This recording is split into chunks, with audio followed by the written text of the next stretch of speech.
নমস্কাৰ বন্ধুসকল, পুনৰ এটা নতুন ভিডিঅ'ৰ মাজলৈ আপোনালোক সকলোকে স্বাগতম জনাইছোঁ।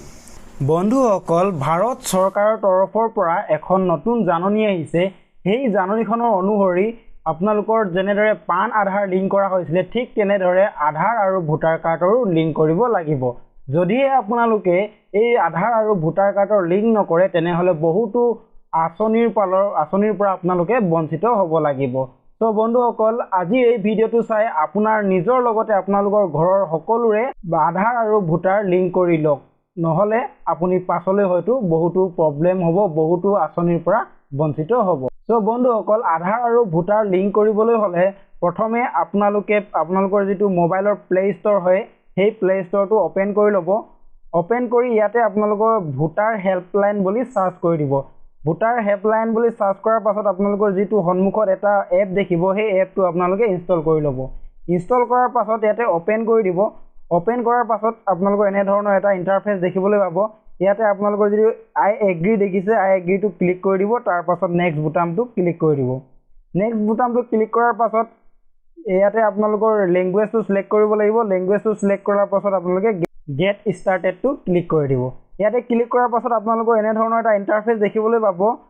ইয়াতে আপোনালোকে যিটো প্ৰথম অপশ্যনত দেখিছে ভোটাৰ ৰেজিষ্ট্ৰেশ্যন, তাতে ক্লিক কৰি দিব। ইয়াত ক্লিক কৰাৰ পাছত একেবাৰে শেষৰ যিটো ইলেক্টৰ অথেণ্টিকেশ্যন ফৰ্ম 6B, এইটো আপোনালোকে ক্লিক কৰি দিব। ইয়াত ক্লিক কৰাৰ পাছত লেটছ ষ্টাৰ্ট ইয়াতে ক্লিক কৰিব।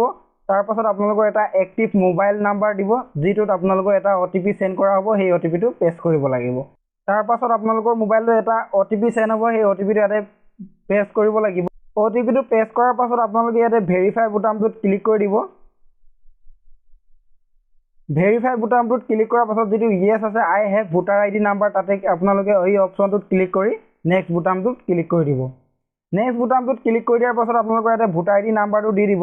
ভোটাৰ ID নাম্বাৰ দিয়াৰ পাছত আপোনালোকৰ যিটো ষ্টেট হয়, ষ্টেটটো ইয়াতে চিলেক্ট কৰি ল'ব। ষ্টেটটো চিলেক্ট কৰাৰ পাছত ফেটছ ডিটেইলছ ইয়াত ক্লিক কৰি দিব। ইয়াতে যদি আপোনালোকৰ যিটো ভোটাৰ ID নাম্বাৰটো শুদ্ধ হয়, তেনেহ'লে ইয়াতে লিখা আহিব we have found this record for your enter voter ID, please click on proceed বুটাম। আপোনালোকে ইয়াতে প্ৰচিড বুটামটো ক্লিক কৰিব লাগিব। প্ৰচিড বুটামটো ক্লিক কৰাৰ পাছত আপোনালোকৰ যিটো ভোটাৰ ID ডিটেইলছ হয়, সেই ডিটেইলছটো সম্পূৰ্ণ ইয়াতে দেখিবলৈ পাব। তাৰপাছত আপোনালোকে নেক্সট বুটামটো ক্লিক কৰি দিব। নেক্সট বুটামটো ক্লিক কৰি দিয়াৰ পাছত আপোনালোকৰ যিটো আধাৰ নাম্বাৰ হয়, সেই আধাৰ নাম্বাৰটো ইয়াতে লিখিব লাগিব। আধাৰ নাম্বাৰটো লিখাৰ পাছত ইয়াতে মোবাইল নাম্বাৰ এটা দিব লাগিব। তাৰপাছত আপোনালোকে ইমেইল ID যদি আছে দিব পাৰে, যদি নাই এইটো ব্লেংক থাকিলেও একো নহয়। আপোনালোকৰ যিটো প্লেচ হয়, যিটো পুলিং ষ্টেচনৰ হয়, সেই প্লেচটো দি দিব। প্লেচটো দিয়াৰ পাছত ডান কৰি দিব।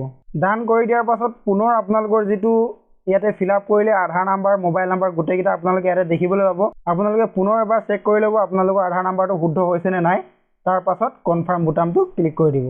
কনফাৰ্ম বুটামটো ক্লিক কৰি দিয়াৰ পাছত আপোনালোকৰ এনেধৰণৰ এটা ইণ্টাৰফেচ দেখিবলৈ পাব। ইয়াতে আপোনালোকৰ ৰিফাৰেঞ্চ ID নাম্বাৰটো পাই গৈছে। এই ৰিফাৰেঞ্চ ID নাম্বাৰটো আপোনালোকে স্ক্ৰীনশ্বট এটা মাৰি থৈ দিব, নাইবা এটা প্ৰিণ্ট আউট উলিয়াই থৈ দিব। কাৰণ এই ৰিফাৰেঞ্চ ID নাম্বাৰটোৰ পৰা আপোনালোকে পাছলৈ আপোনালোকৰ যিটো ষ্টেটাছ হয়, আপোনালোকৰ লিংক হ'ল নে নাই চেক কৰিব পাৰিব। এইখিনি কৰাৰ পাছত আপোনালোকে যিটো ইয়াৰ ৰিফাৰেঞ্চ নাম্বাৰ হয়, এই নাম্বাৰটো কপি কৰি ল'ব। কপি কৰি লোৱাৰ পাছত অ'কে বুটামটো ক্লিক কৰি দিব। অ'কে বুটামটো ক্লিক কৰি দিয়াৰ পাছত যিটো একেবাৰে তলত বাওঁ ছাইডে আছে এক্সপ্ল'ৰ লিখা আছে, এক্সপ্ল'ৰ তাত ক্লিক কৰি দিব। ইয়াতে আপোনালোকৰ যিটো ষ্টেটাছ অফ এপ্লিকেশ্যন ইয়াতে ক্লিক কৰি দিব। ক্লিক কৰাৰ পাছত আপোনালোকৰ যিটো ৰিফাৰেঞ্চ ID হয়, সেই ৰিফাৰেঞ্চ IDটো ইয়াতে পেষ্ট কৰি দিব। পেষ্ট কৰি কিনে আপোনালোকৰ যিটো ট্ৰেক ষ্টেটাছ সেইটো চেক কৰিব পাৰিব।